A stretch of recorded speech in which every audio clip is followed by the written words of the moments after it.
masa lalu, masa kini, dan masa depan. Rumusnya dua. Yang kita rasakan sekarang adalah buah perbuatan kita di masa lalu, dan yang kita lakukan sekarang akan kita nikmati buahnya di masa depan. Kalau kita ingin hidup nyaman, hidup enak, hidup tentram, masa kini ayo melakukan yang positif, biar nanti di masa depan kita panennya positif.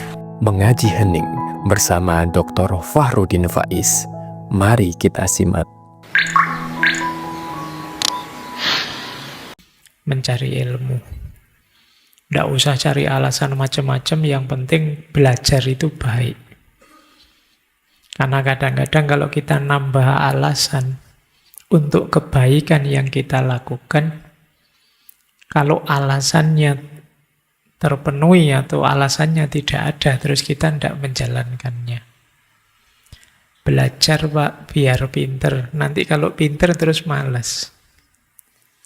Saya sedekah Pak, biar dapat imbalan dari Allah 700 kali lipat. Nanti biar saya kaya. Nanti kalau sudah kaya terus pelit. Jadi sholat Pak, biar hati saya tenang gitu. Kok hatinya tenang, males sholat wis. Saya sudah tenang Pak, buat apa? Maka kalau bisa, untuk kebaikan apapun yang kita lakukan, tidak perlu cari alasan, hanya yang penting karena itu baik. Kenapa ngaji? Ya karena ngaji itu baik. Jadi ya kalau dalam Islam ya arahkan saja kalau memang perlu alasan kepada Allah. Bahwa Allah meridhoi itu, Allah suka itu dengan kebaikan yang kita lakukan. Ya termasuk ngaji ini. Kenapa sih capek-capek mengistiqomai ngaji, wong ya temane kadang tidak jelas. Barat lah, timur lah, malam hari ini Jawa lah, macam-macam. Mungkin ada yang tidak relevan, ada yang relevan, ada yang cocok, ada yang tidak buat teman-teman. Ya cukup dengan alasan bahwa belajar itu baik. Menurut saya sudah memadai. Dan tentu saja akan ada banyak godaan. Makanya istiqomah itu tidak ringan. Ada banyak ujian-ujian. Ya termasuk tadi, kalau tadi ujiannya teknologi. Di YouTube-nya hilang. Ya tidak masalah, kalau memang hilang ya bikin lagi. Tidak apa-apa, yang itulah kalau dalam bahasa filsafat teknologi itu, teknologi manusia apapun, ada disruption, ada abundance. Jadi ada kekacauan yang ditimbulkan, ada juga kelimpahan yang diberikan. ChatGPT itu anugerah luar biasa, tapi juga kacaunya juga banyak. Hidup kita gara-gara itu. Nah itu tantangan ya buat kita. Semoga yang begitu-begitu tidak menyurutkan niat kita untuk belajar. Baik. Bismillah, kita mulai ya. Malam hari ini kita temui lagi beliau. Dulu pernah kita bahas. Sekarang kita angkat lagi lebih dalam sedikit pandangan beliau tentang wolak-wali ing jaman. Atau bolak-baliknya sejarah. Jadi ini khas bulan ini. Tokoh-tokoh yang kita bahas tentang sejarah, semuanya punya madhab sejarah itu siklus, berputar. Nah, termasuk beliau, Raden Ngabei Ronggowarsito. Beliau ini ada yang menggelari pujangga terakhir Jawa. Pujangga Jawa yang terakhir dari Kasunanan Surakarta. Karya-karyanya banyak. Mestinya yang Jawa pernah membaca-baca tentang beliau. Kalau belum ya kebangetan. Karena referensinya banyak. Kalau belum berarti kalian memang tidak terlalu tertarik dengan budaya-budaya kita. Baik. Beliau ini dulu pernah saya ceritakan panjang lebar itu ya. Putra, cucu pujangga juga beliau, cucunya Yosodipuro. Yang kedua, pujangga keraton juga. Ayahnya juga begitu. Cuma beliau ini masa mudanya agak nakal.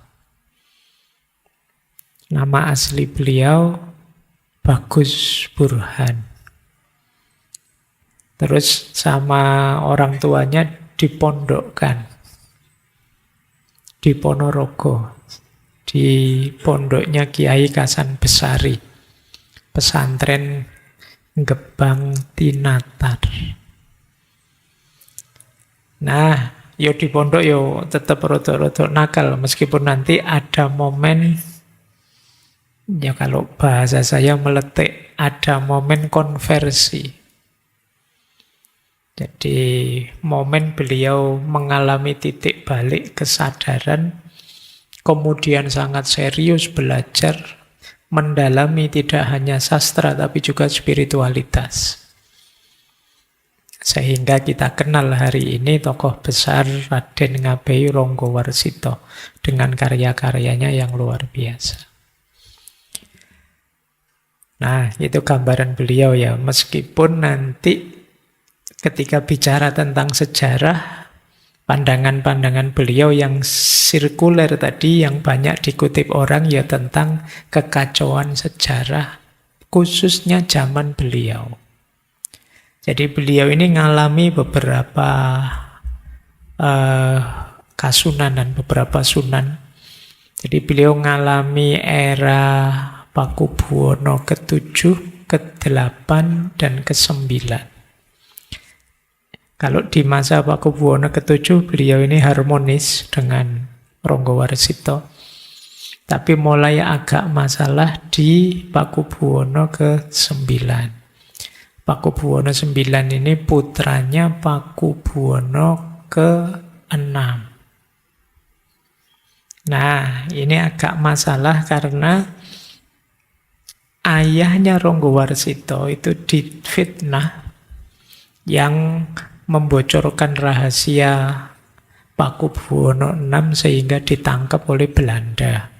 Cuma ini sifatnya fitnah, tapi karena terlanjur menyebar, akhirnya Ronggowarsito ini tidak terlalu disukai oleh Pakubuwono 9. Meskipun Ronggowarsito juga sebenarnya dibenci, dicurigai juga oleh Belanda.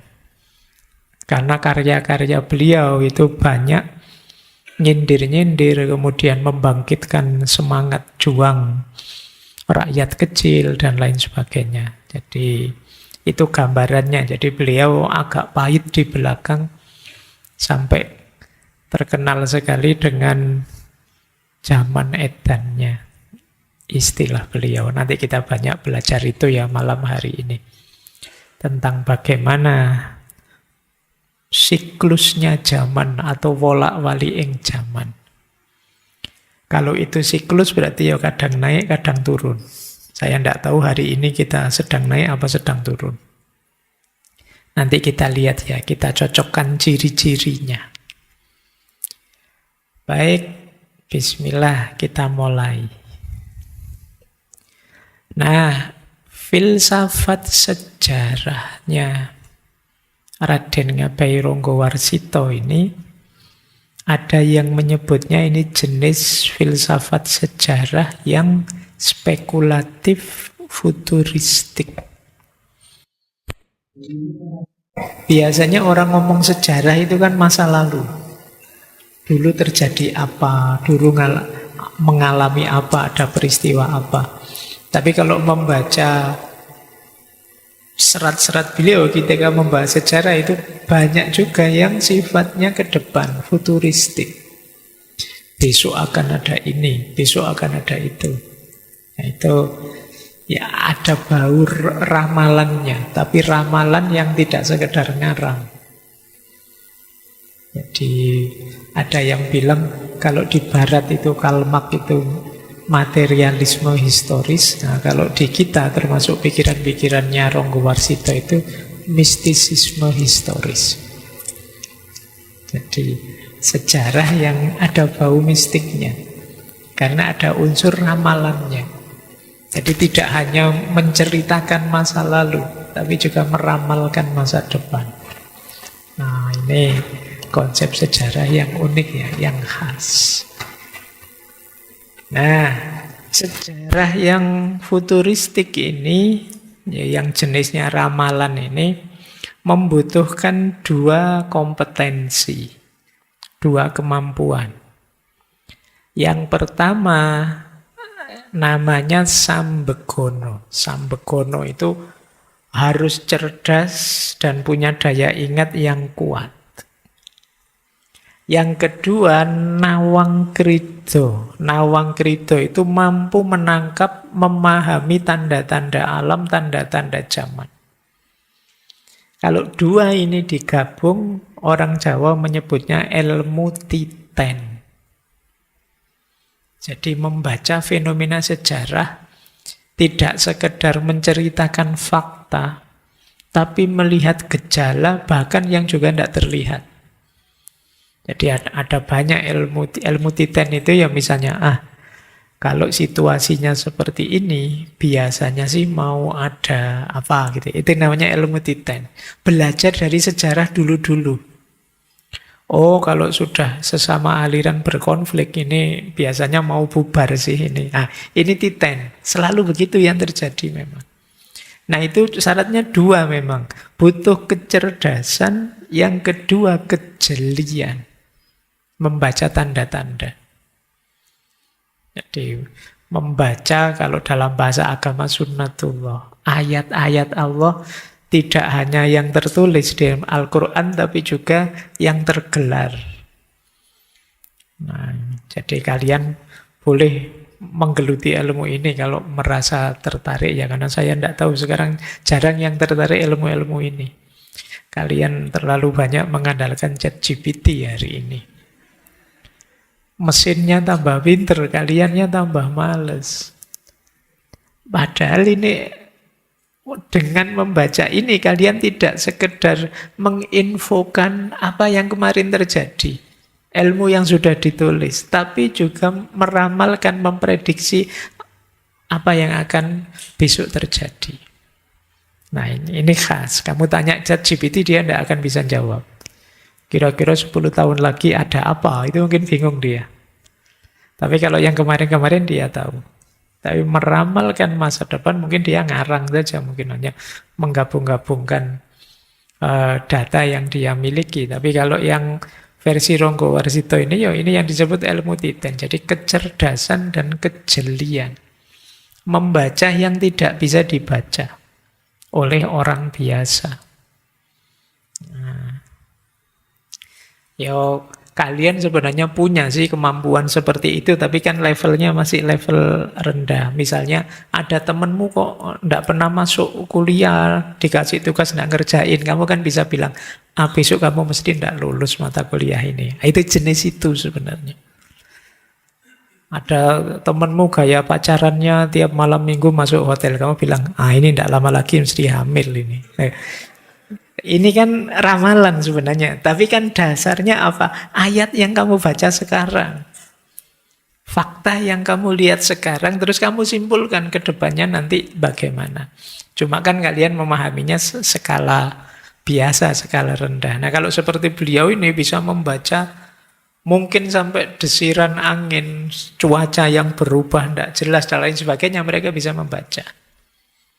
Ini yang disebut ilmu titen. Kalau orang sudah pada marah semua seperti ini, biasanya akan terjadi ini.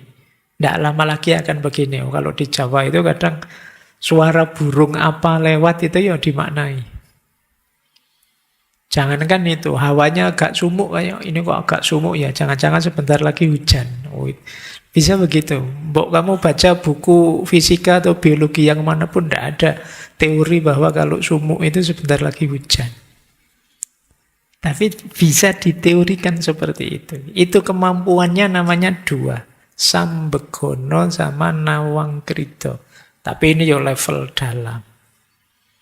Jadi cerdas, daya ingatnya kuat dan jeli menangkap tanda-tanda ayat-ayat.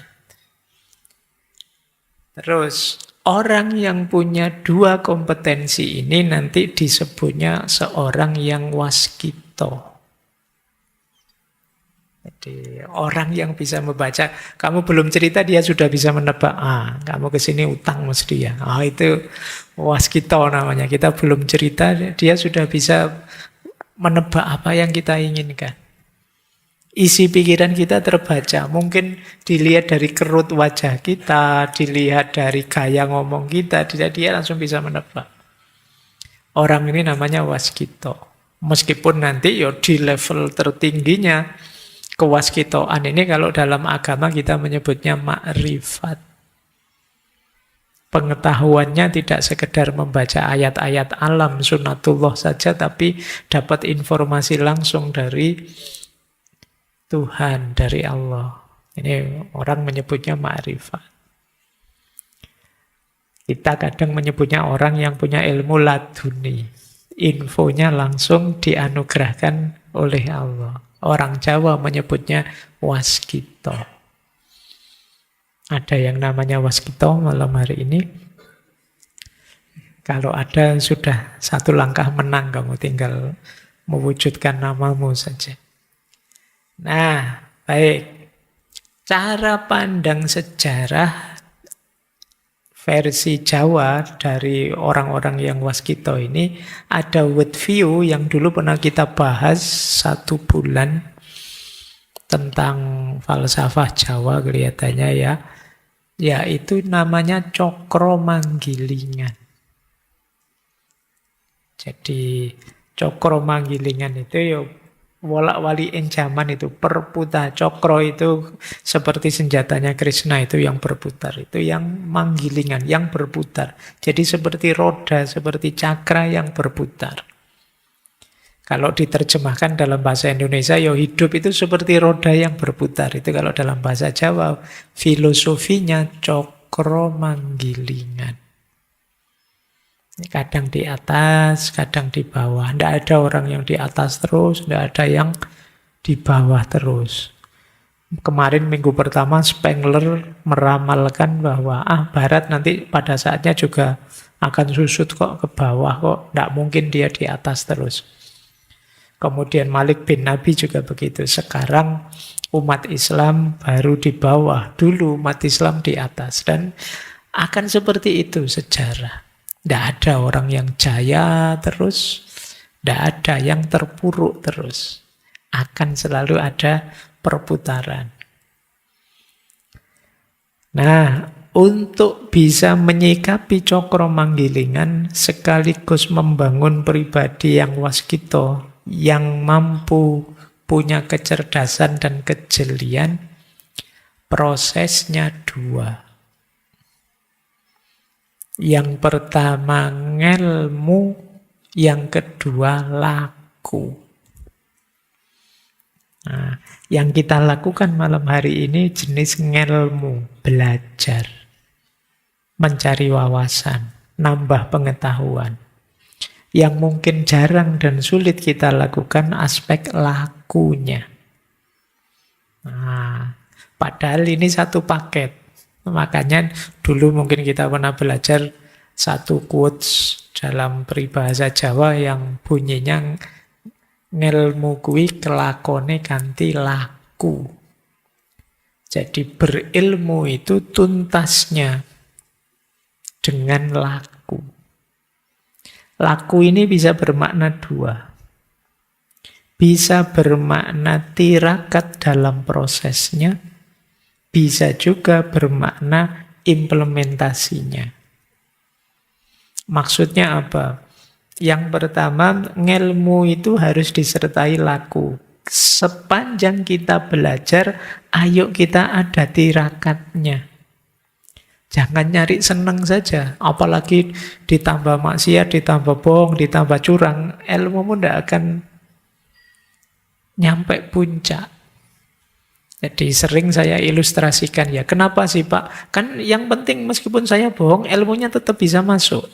Wawasannya juga tetap bisa masuk. Saya melakukan kejahatan apapun kan tetap bisa saya pahami. Saya nyontek pun kan tetap bisa paham. Cara berpikirnya tidak begitu. Cara berpikirnya adalah ilmu yang mau masuk itu kan masuk dalam dirimu. Jadi diri kita ini wadahnya. Jadi diri kita ini akan nanti ditempati ilmu. Ini logika wadah dan isi dalam filsafat Jawa. Loh, kalau wadahnya kotor, meskipun diisi hal-hal baik, hal-hal putih, hal-hal positif, ya nanti yang jernih yang kita masukkan akan jadi kotor juga. Kenapa? Wadahnya kotor. Kalau batinmu masih penuh kesombongan, dapat ilmu masuk. Loh, ilmu ini akan jadi kendaraan untukmu jadi orang sombong. Kalau kamu penuh kedengkian, ya ilmu ini akan jadi alatmu mendengki orang. Itulah kenapa ilmu kuwi harus plus laku. Laku pembersihan diri kalau dalam bahasa agama tazkiyatun nafas. Biar wadahnya bersih.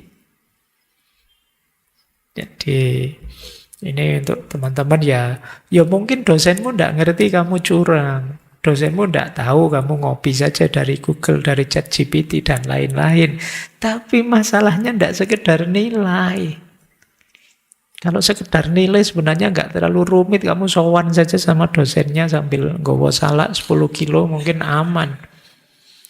Tapi ini loh wadahmu yang kotor. Kamu tidak sadar merusak yang lebih berharga daripada sekedar nilai. Yaitu apa? Jiwamu. Eman-eman. Alah Pak, besok dibersihkan lagi. Tidak sesimpel itu. Karena memperbaiki yang sudah rusak itu jauh lebih berat. Nah, ini mungkin jadi bekal kalian ya. Kalau begitu mending nilai jelek ya Pak daripada curang. Ya mending tidak curang dan nilaimu bagus. Berarti belajar yang lebih serius. Kita sering melalaikan hal kecil-kecil gini. Padahal Al-Quran itu jelas bilang ya, فَمَا يَعْمَلْ مِثْقَالَ ذَرَّةٍ خَيْرًا يَرَهُ وَمَا يَعْمَلْ مِثْقَالَ ذَرَّةٍ شَرًّا يَرَهُ. Jadi kejelekanmu sekecil apapun pasti nanti ada efeknya dan kamu akan melihat, merasakan. Kebaikan juga begitu. Alah Pak, saya tadi ngehack itu cuma iseng saja kok Pak. Iya sih. Mungkin kamu tidak sadar seneng-senengmu itu efek buruknya nanti akan kamu rasakan. Nah, itu ya. Jadi maka ngelmu harus disertai laku.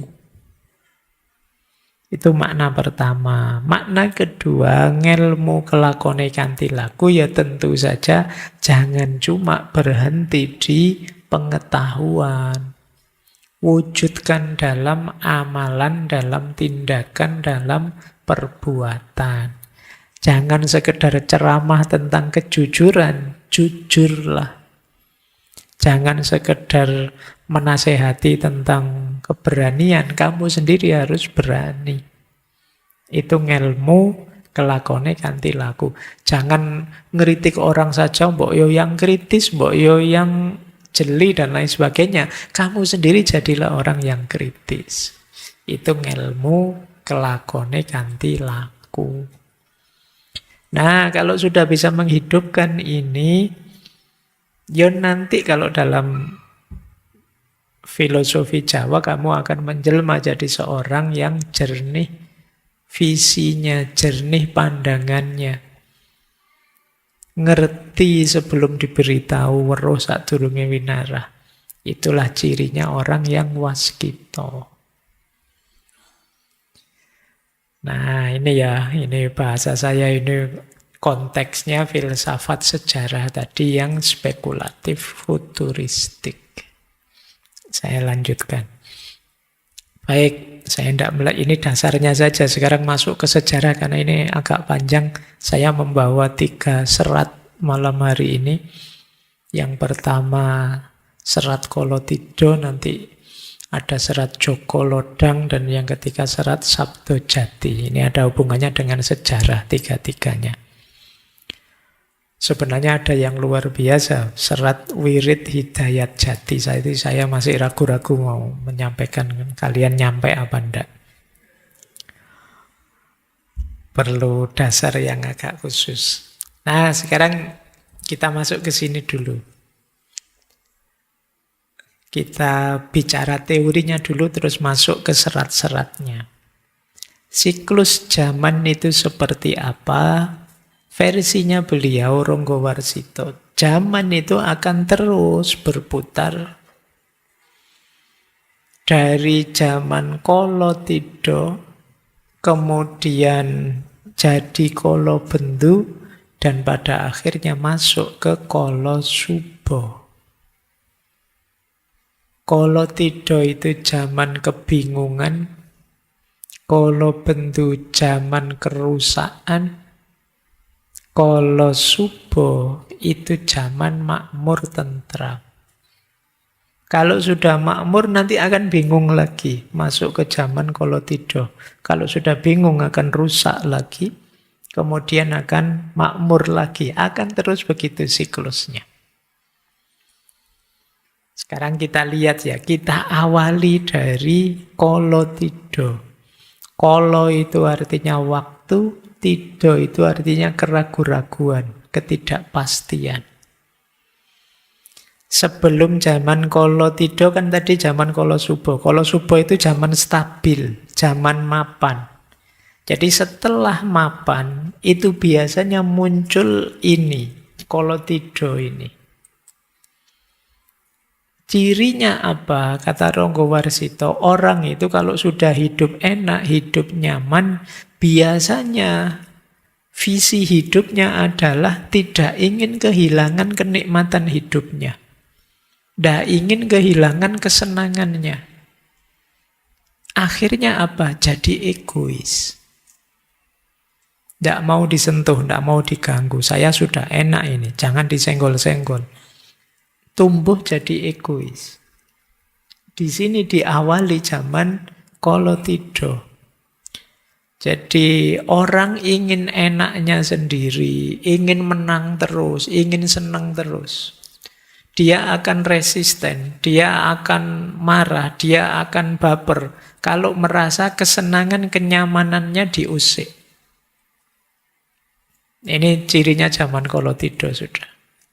Semakin banyak orang egois dan baperan, nah itu ciri-ciri, berarti ini memang zaman Kolotidho. Tersinggungan, tidak terimoan. Nah itu berarti dia merasa kenyamanannya diusik. Nah efek jauhnya apa? Orang jadi nafsi-nafsi, individualis. Tidak peduli orang lain, yang penting aku senang. Yang penting aku nyaman. Setiap orang menganggap aku yang paling benar. Buktinya apa? Aku sekarang enak kok, aku sekarang nyaman kok, berarti aku benar. Kalau orang lain ingin senang, ingin nyaman, harusnya ikut aku, manut aku. Ini zaman Kolotidho. Jadi kalau ada fenomena kok, ini sekarang kok tambah banyak ya orang egois, merasa benernya sendiri, konflik banyak, hal kecil-kecil jadi konflik. Kemungkinan memang zamannya sedang zaman Kolotidho. Dan zaman ini muncul karena ada fase sebelumnya, yaitu fase nyaman, fase mapan. Biasanya orang itu kalau fase ruwet, fase susah itu cenderung lebih kompak. Tapi begitu menang, egoisnya muncul. Jadi ingin enak sendiri, menang sendirinya muncul. Bahkan nanti sampai pada titik benar salah, baik buruk itu tidak penting. Hari ini kita menyebut itu kan era post-truth. Post-truth itu kan melampaui kebenaran. Maksudnya apa? Orang menganggap sesuatu itu benar kalau sesuai kepentingannya, sesuai keinginannya. Jadi era post-truth itu kalau dilihat dari sini sebenarnya menunjukkan zaman sedang zaman kolotido. Bahwa yang aku anggap benar itulah kebenaran. Yang sesuai dengan kepentinganku itulah kebenaran. Semua orang mengklaim benarnya sendiri-sendiri. Nah, kalau kalian punya gaya seperti itu, ya kalian memang gaya versi kolotido. Itu nama lain dari orang bingung. Jadi karena tido itu keraguan-raguan, ketidakpastian. Oke ya, ini zaman transisi dari enak menuju tidak enak. Saya tidak tahu durasinya berapa, tapi pasti siklus itu terjadi. Mungkin bisa lama, sangat panjang, mungkin juga pendek. Kalau ini selesai, biasanya zaman kolotido ini kalau tambah parah, kita tidak bisa mengatasinya, kita akan masuk ke kolobendu. Ini sudah zaman hancur-hancuran. Kalau tadi zaman kolotido itu orang serba ragu-ragu, serba tidak pasti. Begitu masuk ke kolobendu, sebenarnya stabil lagi. Tapi stabil dalam kerusakan. Stabil dalam angkara murka. Disinilah nanti yang baik dianggap buruk, yang buruk dianggap baik. Namanya zaman kolobendu. Jadi ini nanti yang relevan dengan syairnya Ronggo Warsito di zaman edan dari serat kolotido. Dari luar kelihatan tertib, stabil, tapi stabil dalam ketidakberesan. Kalau semua orang edan itu kan yang tidak edan akan dianggap edan. Kalau semua orang stres, itu yang tidak stres akan jadi yang tidak normal satu-satunya. Jadi yang semula tidak normal dianggap normal, yang semula normal akan dianggap tidak normal. Oke ya, jadi kalau ada orang, saya itu tidak main TikTok, tidak main itu. Oh zaman kayak gini kan. Jadi dia malah tidak normal sendiri. Apa sih game online itu? Dia akan jadi tidak normal sendiri. Jadi ketika semua orang edan, maka yang tidak edan, itulah dia yang edan. Jadi itu, bahasa itunya kan itu. Jadi kalau semua orang tidak waras, ya satu-satunya yang waras itu dia kan beda sendiri. Dialah yang nanti dianggap tidak waras. Ini zaman kolobendu. Kalau di berbagai narasi, ya termasuk nanti di serat kolotido dan serat yang lain, zaman kolobendu itu isinya kebolak, ini yang disebut wolak-wali ing zaman.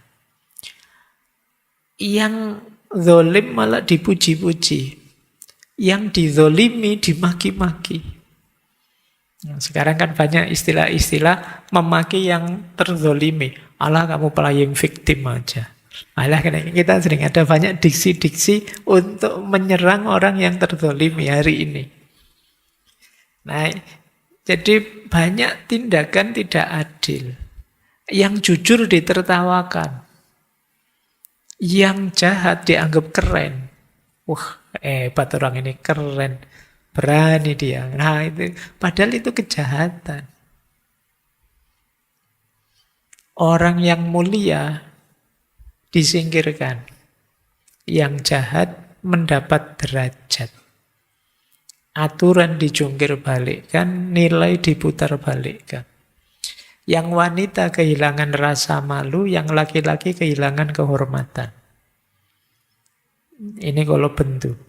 Bapak lupa sama anaknya, anak melawan orang tuanya, saudara tawuran dengan saudara, keluarga saling menyakiti, murid melawan gurunya, Yang besar sombong, yang kecil tidak tahu diri. Dan ini semua normal di zaman kolobendu. Nah, simbolnya apa? Kembang seruni. Kembang seruni itu kependekan dari seru dan berani. Barang siapa suaranya keras dan berani, dia akan menang.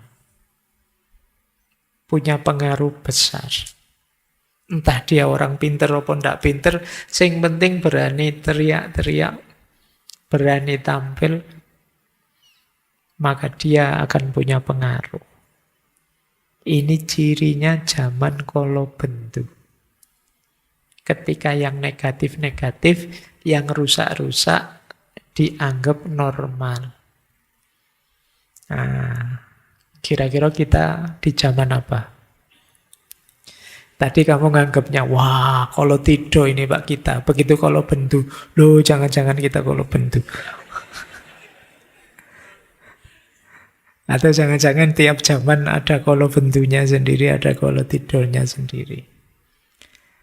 Tapi ini pasti akan berputar, kata Ronggowarsito. Kalau sudah memuncak, pada akhirnya nanti, kalau kehancuran itu sehancur-hancurnya, akan lahir zaman baru namanya zaman Kolosubo. Zaman Kolosubo itu zaman kegembiraan, zaman stabilitas, zaman kemakmuran. Ya versi beliau nanti diawali dengan munculnya seorang Ratu Adil. Kalau dalam Islam dikenal Imam Mahdi. Ini tokoh yang tidak ikut edan pasti. Di kalangan semua orang edan, dia sendiri yang tidak edan. Dan perjuangannya berat. Cirinya, kalau di banyak serat itu, yang pertama sederhana. Yang kedua, tidak berhasrat duniawi. Yang ketiga, misinya hanya ingin membahagiakan orang lain. Yang keempat, spiritualitasnya tinggi. Nah, ini 4 ini ya. Semoga tidak ada. Wah, jangan-jangan saya itu, Pak. Karena dalam sejarah banyak yang ngaku-ngaku sebagai Imam Mahdi, sebagai Ratu Adil. Banyak juga yang oleh masyarakat dianggap Ratu Adil, Imam Mahdi. Dan ini silih berganti. Nanti kalau kita belajar tentang teori-teori tentang Ratu Adil, Imam Mahdi, itu biasanya memang muncul di tengah masyarakat yang sedang tertindas. Jadi mereka mimpinya, yang membuat mereka masih bertahan itu adalah mimpinya bahwa nanti akan datang seorang pembebas. Ratu Adil atau Imam Mahdi. Biasanya ideologi atau pandangan seperti ini laku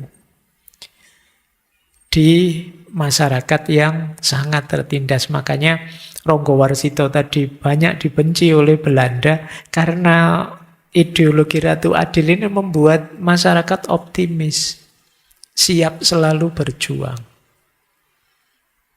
Nah, diawali oleh Ratu Adil dan para pengikutnya. Para pengikutnya itu adalah orang-orang yang eling lan waspada.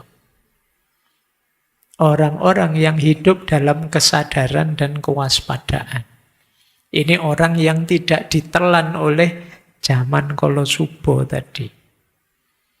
Tidak ditelan oleh zaman Kolobendu tadi, sehingga dia survive di zaman Kolosubo. Kalau sudah sukses perjuangannya Ratu Adil dan kawan-kawan, muncullah era kemakmuran. Kalau sudah makmur mapan, biasanya terus geser ke Kolotido lagi. Orang jadi egois lagi, khawatir kehilangan kesenangannya lagi. Tambah rusak, Kolobendu lahir. Kalau bendu lama-lama hancur-hancur, muncul seorang pahlawan, penyelamat, pembebas, Ratu Adil dan orang-orang yang masih eling lan waspada. Lahirlah zaman Kala Suba. Dan inilah siklus zaman. Versi Ronggo Warsito. Senantiasa berputar, berputar, berputar. Nah, tergantung kita. Kalau memang kalian merasa, Pak, ini kalau tidak, kalau bendu, percepat prosesnya menuju Kala Suba. Dan ya itu ada di kita, biar rodanya muternya cepat. Biar tidak lama-lama dalam kehancuran. Rumusnya apa? Rumusnya adalah Triwikromo. Triwikromo itu, tri itu 3, wikromo itu kekuatan, keberanian, kebijaksanaan. Triwikromo itu apa? 3 komponennya, masa lalu, masa kini, dan masa depan. Rumusnya 2. Yang kita rasakan sekarang adalah buah perbuatan kita di masa lalu, dan yang kita lakukan sekarang akan kita nikmati buahnya di masa depan. Inilah strategi menaklukkan zaman. Berarti apa? Masa kini jadi kuncinya. Kalau kita ingin hidup nyaman, hidup enak, hidup tentram, masa kini ayo melakukan yang positif. Biar nanti di masa depan kita panennya positif. Yang kita rasakan sekarang itu panen dari yang kita lakukan kemarin. Jadi, hari ini kamu stres misalnya, itu pasti buah dari yang kamu lakukan kemarin. Entah hidup yang tidak teratur, entah salah pilih teman, entah kesehatan yang tidak dijaga, panennya sekarang. Nah, kalau ingin sekarang enak, harusnya kemarin kalian melakukan yang positif-positif. Maka ayo belajar dari situ. Sekarang kita hati-hati. Sekarang kita eling lang waspada. Biar di masa depan kita nyaman. Kalau kita terus eling lang waspada, berarti waktu demi waktu kita nyaman, kita tentram. Inilah berarti kita menang. Bisa menaklukkan zaman. Jadi itu yang disebut Triwikromo. 3 kekuatan. 3 kebijaksanaan. Jadi kalian jangan mengeluhkan situasimu hari ini, karena situasimu hari ini itu hasil perbuatanmu kemarin. Kalian jangan takut dengan apa yang terjadi di masa depan, karena yang terjadi di masa depan itu adalah buah yang kamu lakukan sekarang. Maka sekarang lakukan yang terbaik, insya Allah masa depanmu tidak perlu dicemaskan. Teman-teman, ini perlu kita catat. Di banyak kesempatan kan saya sampaikan orang bahagia itu yang tidak menyesali masa lalu dan tidak mencemaskan masa depan. Untuk tidak menyesali masa lalu dan tidak mencemaskan masa depan, taklukkanlah waktu, taklukkanlah zaman dengan cara ini. Baik, nanti mesti ada yang komentar, iya Pak, kalau diomongkan itu segampang itu Pak. Kalau dijalankan itu berat. Ya, sidik-sidik, pelan-pelan. Karena memang polanya hidup, atau kalau bahasanya orang stoik, divine reasonnya hidup itu seperti ini. Apa yang kamu tanam hari ini, ya kamu akan menuai besok. Yang sekarang kamu tuai, itu yang kamu tanam kemarin. Inilah Triwikromo. Baik, itu dasar dari siklus sejarah versi beliau Raden Ngabei Ronggowarsito. Terima kasih sudah menyimak. Semoga channel Mengaji Hening bersama Dr. Fahrudin Faiz selalu bisa memberikan ilmu, motivasi, dan kebermanfaatan. Salam sehat dan bahagia.